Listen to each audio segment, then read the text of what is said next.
சூரத்துன் நாசிஆத் அத்தியாயம் 79. பரிப்போர். திருக்குர்ஆனின் 79வது அத்தியாயம் நாசிஆத் அத்தியாயம் ஆகும். நபி ஸல்லல்லாஹு அலைஹி வஸல்லம் அவர்கள் மக்காவிலிருந்து மதீனாவிற்கு புலம்பெயர்ந்து ஹிஜ்ரத் செல்வதற்கு முன்னர் அருளப்பெற்ற மக்கி அத்தியாயமாகும் இது. இதில் 46 திருவசனங்கள் இடம்பெற்றுள்ளன. அளவில்லா அருளாளன் நிகரில்லா அன்புடையோன் அல்லாஹ்வின் திருப்பெயரால். வசனம் 1 முதல் 14 வரை. சில உயிர்களை பலமாக இழுத்து பறிப்போர் மீது ஆணையாக, வேறு சில உயிர்களை இலகுவாக வெளியேற்றுவோர் மீது ஆணையாக, விரைவாக நீந்திச் செல்வோர் மீது ஆணையாக, வேகமாக முந்திச் செல்வோர் மீது ஆணையாக, காரியங்களை நிர்வகிப்போர் மீது ஆணையாக, அந்நாளில் பேரதிர்வை ஏற்படுத்தக்கூடிய முதலாவது எக்காலமானது பேரதிர்வை ஏற்படுத்தும். அடுத்து வரக்கூடிய இரண்டாவது எக்காலமானது அதை தொடர்ந்து வரும். அந்நாளில் உள்ளங்கள் அஞ்சி நடுங்கும், அவற்றின் பார்வைகள் பணிந்திருக்கும். இறந்த பின் குழியிலிருந்து நாங்கள் திரும்ப எழுப்பப்படுவோமா என்று அவர்கள் வினவுகின்றனர். மக்கிப்போன எலும்புகளாக நாங்கள் ஆகிவிட்டாலுமா எழுப்பப்படுவோம் என்று கேட்கின்றனர். அப்படியாயின் அது இழப்பை தரும் மீட்சிதான் என்று அவர்கள் கூறுகின்றனர். அதுவெல்லாம் ஒரே ஒரு பேராசைதான். உடனே அவர்கள் வெட்ட வெளியில் நின்று கொண்டு இருப்பார்கள். உயர்ந்தோன் அல்லாஹ் இங்கு முதலாவது வசனத்தில் சில உயிர்களை பலமாக இழுத்து பறிப்போர் மீது ஆணையாக என சத்தியம் செய்கின்றான். உயிர் பறிப்போர் மீது ஆணையாக. இந்த வசனம் ஆதமுடைய மக்களின் மனிதர்களின் உயிர்களை பறிக்கின்ற வானவர்களை குறிக்கிறது. அந்த வானவர்கள் மனிதர்களில் சிலரது உயிரை பறிப்பார்கள். அதை பறிப்பதில் பலத்தை காட்டுவார்கள். வேறு சிலரின் உயிரை அவர்கள் முடிச்சின் கயிறை உருவதை போன்று இலகுவான முறையில் வெளியேற்றுவார்கள். இதையே வேறு சில உயிர்களை இலகுவாக வெளியேற்றுவோர் மீது ஆணையாக என்று அடுத்த வசனத்தில் அல்லாஹ் குறிப்பிடுகின்றான். இவ்வாறு இப்னு அப்பாஸ் ரதியல்லாஹு அன்ஹு உள்ளிட்டோர் அறிவித்துள்ளனர். மற்றொரு அறிவிப்பில் இப்னு அப்பாஸ் ரதியல்லாஹு அன்ஹு அவர்கள் மேற்கண்ட முதலாவது வசனத்திற்கு விளக்கம் அளிக்கையில், இந்த வசனம் உக்கிரமான முறையில் பறித்து வெளியேற்றப்பட்டு பின்னர் நரகத்தின் ஆழத்தில் தள்ளப்படவிருக்கும் இறை மறுப்பாளர்களின் உயிர்களை குறிக்கின்றது என்று தெரிவிக்கிறார்கள். நாசிஆத் பொருள் என்ன? முஜாஹித் ரஹ்மத்துல்லாஹி அலைஹி அவர்கள் இந்த வசனம் மரணத்தை குறிக்கிறது என குறிப்பிட்டுள்ளார்கள். ஹசனல் பசரி, கதாதா ரஹ்மத்துல்லாஹி அலைஹி ஆகியோர் மேற்கண்ட இரு வசனங்களும் நட்சத்திரங்களை குறிக்கின்றது என்கின்றனர். இவற்றில் முதலாவது கருத்தே சரியானதாகும். பெரும்பான்மை அறிஞர்கள் அந்த கருத்தையே கொண்டுள்ளனர். அடுத்த வசனத்தில் விரைவாக நீந்தி செல்வோர் மீது ஆணையாக என்று உயர்ந்தோன் அல்லாஹ் சத்தியமிடுகின்றான். இந்த வசனமும் வானவர்களையே குறிக்கின்றது என்று இப்னு மசூத் ரதியல்லாஹு அன்ஹு அவர்கள் தெரிவிக்கிறார்கள். கதாதா ரஹ்மத்துல்லாஹி அலைஹி அவர்கள் இது நட்சத்திரங்களை குறிக்கிறது என்றும், அதாவு ரஹ்மத்துல்லாஹி அலைஹி அவர்கள் இது கப்பல்களை குறிக்கிறது என்றும் குறிப்பிட்டுள்ளனர். முந்திச் செல்வோர் மீது ஆணையாக. அடுத்த வசனத்தில் வேகமாக முந்திச் செல்வோர் மீது ஆணையாக என்று உயர்ந்தோன் அல்லாஹ் ஆணையிட்டு சொல்கின்றான். இது வானவர்களையே குறிக்கிறது. ஹசனல் பசரி ரஹ்மத்துல்லாஹி அலைஹி அவர்கள் முந்திச் செல்வோர் என்பதற்கு விளக்கம் அளிக்கையில், அவர்கள் இறை நம்பிக்கையின் பாலும் உண்மைப்படுத்துவதன் பாலும் விரைந்து செல்கின்றனர் என்று குறிப்பிட்டுள்ளார்கள். கதாதா ரஹ்மத்துல்லாஹி அலைஹி அவர்கள் இந்த வசனம் நட்சத்திரங்களை குறிக்கிறது என்றும், அதாவு ரஹ்மத்துல்லாஹி அலைஹி அவர்கள் இது அல்லாஹ்வின் பாதையில் அறப்போரில் ஈடுபடுத்தப்படும் குதிரைகளை குறிக்கிறது என்றும் குறிப்பிட்டுள்ளனர். அடுத்த வசனத்தில் காரியங்களை நிர்வகிப்போர் மீது ஆணையாக என்று உயர்ந்தோன் அல்லாஹ் சத்தியமிடுகின்றான்.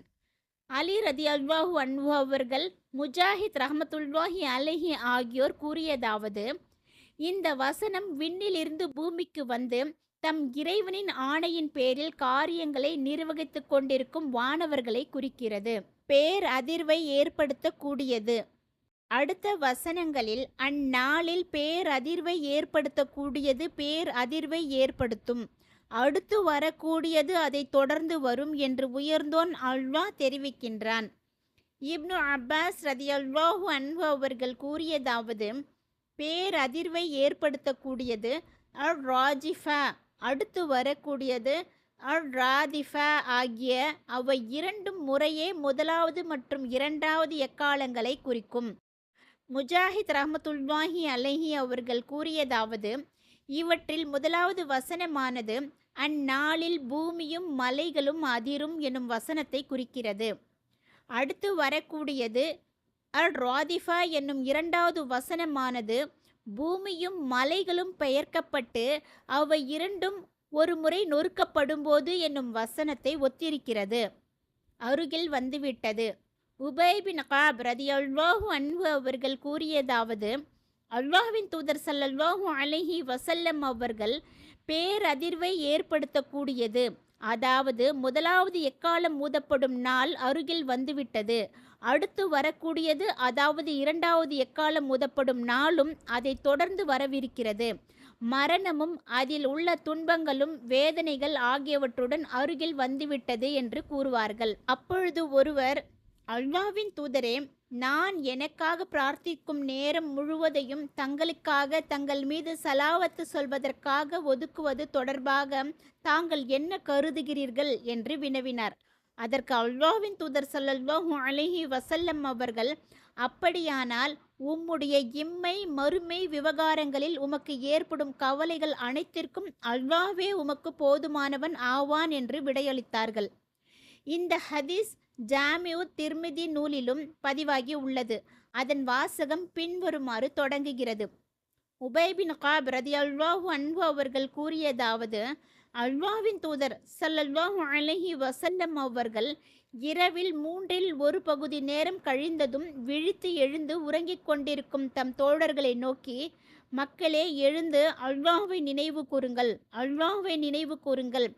பேரதிர்வை ஏற்படுத்தக்கூடியது முதலாவது எக்காலம் ஊதப்படும் நாள் அருகில் வந்துவிட்டது, அடுத்து வரக்கூடியது இரண்டாவது எக்காலம் ஊதப்படும் நாளும் அதை தொடர்ந்து வரவிருக்கிறது, மரணமும் அதிலுள்ள துன்பங்கள் வேதனைகள் ஆகியவற்றுடன் அருகில் வந்துவிட்டது என்று கூறுவார்கள். அஞ்சி நடுங்கும் உள்ளங்கள். அடுத்த வசனத்தில் அந்நாளில் உள்ளங்கள் அஞ்சி நடுங்கும் என்று உயர்ந்தோன் அல்லாஹ் தெரிவிக்கின்றான். இதில் அஞ்சி நடுங்கும் என்பதை குறிக்க வாஜிஃபா என்னும் சொல் மூலத்தில் ஆளப்பட்டுள்ளது. இதற்கு இப்னு அப்பாஸ் ரலியல்லாஹு அன்ஹு அவர்கள் அஞ்சக்கூடியது என்று பொருள் கூறியுள்ளார்கள். அடுத்த வசனம் அவற்றின் பார்வைகள் பணிந்திருக்கும் என்று கூறுகின்றது. அதாவது அவ்வுள்ளங்களை உடையோரின் பார்வைகள் தாழ்ந்திருக்கும். இங்கு பார்வைகளை அந்த மனிதர்களுடன் இணைக்காமல் அவர்களுடைய உள்ளங்களுடன் இணைத்து அந்த உள்ளங்களின் பார்வைகள் என்று குறிப்பிடப்பட்டுள்ளது. மனிதர்களும் அவர்களின் உள்ளங்களும் ஒட்டி பிறந்தவை என்பதாலேயே அவ்வாறு குறிப்பிடப்பட்டுள்ளது. ஆக அவர்கள் கண்கூடாக காணும் பயங்கரங்களின் காரணமாக அவர்களின் பார்வைகள் இழிவும் சிறுமையும் அடைந்திருக்கும். செத்த பின் ஜீவிதமாம். அடுத்த வசனத்தில் இறந்த பின் குழியிலிருந்து நாங்கள் திரும்ப எழுப்பப்படுவோமா என்று அவர்கள் வினவுகின்றனர் என உயர்ந்தோன் அல்லாஹ் தெரிவிக்கின்றான். இணை கற்பிக்கும் குறைஷியர்கள்தான் இவ்வாறு வினவினார்கள். குழிகளுக்குள், அதாவது அடக்கத்தலங்களுக்குள் தாம் சென்று சேர்ந்த பின் தம் உடல்கள் உருக்குலைந்து எலும்புகள் எல்லாம் சிதைந்து மக்கி போன பின்பும் மறுபடியும் உயிர் கொடுத்து எழுப்பப்படுதல் நிகழும் என்பதை அவர்கள் பாரதூரமாக கருதினர். இதனாலேயே மக்கி போன எலும்புகளான நாங்கள் ஆகிவிட்டாலும் எழுப்பப்படுவோமா என்று கேட்கின்றனர் என அடுத்த வசனம் தெரிவிக்கின்றது. இதில் மக்கி போன என்பதை குறிக்க நகீரா என்னும் சொல் மூலத்தில் ஆளப்பட்டுள்ளது. இது மற்றோர் ஓதல் முறையில் நாகிரா என வாசிக்கப்பட்டுள்ளது. இரண்டு ஓதல் முறைகளிலும் இதற்கு இற்று போனது என்பதே பொருளாகும். இப்னு அப்பாஸ் ரலியல்லாஹு அன்ஹு அவர்கள் கூறியதாவது, அது நகீரா, காற்று உள்ளே ஊடுருவிச் செல்லும் அளவுக்கு இற்று போன துளையுள்ள எலும்பை குறிக்கும். இழப்பை தரும் மீட்சிதான். அடுத்த வசனம் அப்படியாயின் அது இழப்பை தரும் மீட்சிதான் என்று அவர்கள் கூறுகின்றனர் என தெரிவிக்கின்றது. முந்தைய வசனத்தில் இடம்பெற்றுள்ள அல் ஹாஃபிரா, குழி என்னும் சொல் மரணத்திற்கு பிந்தைய வாழ்க்கையை குறிக்கும் என்று இப்னு அப்பாஸ் ரதியல்லாஹு அன்ஹு அவர்கள், கதாதா ரஹ்மத்துல்லாஹி அலைஹி ஆகியோர் கூறுகின்றனர். அப்துல் ரஹ்மான் பின் ஜைத் ரஹ்மத்துல்லாஹி அலைஹி அவர்கள் கூறியதாவது, அல் ஹாஃபிரா என்பது நரகத்தை குறிக்கும். நரகத்திற்கு தான் எத்தனை பெயர்கள்? அவை அன்னார் நெருப்பு, அல் ஜஹீம் நரக நெருப்பு, சகோர் வெப்பம், ஜஹன்னம் கடுகடுத்தது, அல் ஹாவியா அழியக்கூடியது, அல் ஹாஃபிரா அழிவு, லஹ படுகுழி, அல் ஹுத்தாம கொழுந்துவிட்டு எரியக்கூடியது ஆகியவனவாகும். அடுத்து, அப்படியாயின் அது இழப்பை தரும் மீட்சிதான் என்று அவர்கள் கூறுகின்றனர் என்னும் வசனத்திற்கு முஹம்மத் பின் காப் ரஹ்மத்துல்லாஹி அலைஹி அவர்கள் விளக்கம் அளிக்கையில், நாம் இறந்த பின்னர் மறுபடியும் அல்லாஹ் உயிர் கொடுத்து நம்மை எழுப்பினால் நிச்சயமாக நாம் இழப்பையே சந்திப்போம் என்று குறைஷியர்கள் கூறினர். ஒரே ஒரு பேராசை. அடுத்த வசனங்களில் அதுவெல்லாம் ஒரே ஒரு பேராசைதான். உடனே அவர்கள் வெட்ட வெளியில் நின்று கொண்டு இருப்பார்கள் என்று உயர்ந்தோன் அல்லாஹ் எடுத்துரைக்கின்றான். அதாவது அதுவெல்லாம் அல்லாஹ் பிறப்பிக்கும் ஒரே ஓர் ஆணைதான். அதை மீண்டும் சொல்லவோ உறுதிப்படுத்தவோ தேவையிராது. அப்பொழுது மக்கள் அடக்க தலங்களிலிருந்து எழுந்து நின்று பார்த்து கொண்டிருப்பார்கள். இங்கு உயர்ந்தோன் அல்லாஹ் வானவர் இஸ்ராஃபீல் அலை அவர்களுக்கு ஆணையிட உடனே அவர் எழுப்புதலுக்கான எக்காலத்தை இரண்டாவது எக்காலம் ஊதுவதை குறிக்கும். அவ்வாறு அவர் ஊதும்போது முன்னோர் பின்னோர் அனைவரும் வல்லமையும் மாண்பும் மிக்க இறைவனுக்கு முன் எழுந்து நின்று பார்த்து கொண்டிருப்பார்கள். பின்வரும் இறை வசனங்கள் இதையே குறிப்பிடுகின்றன.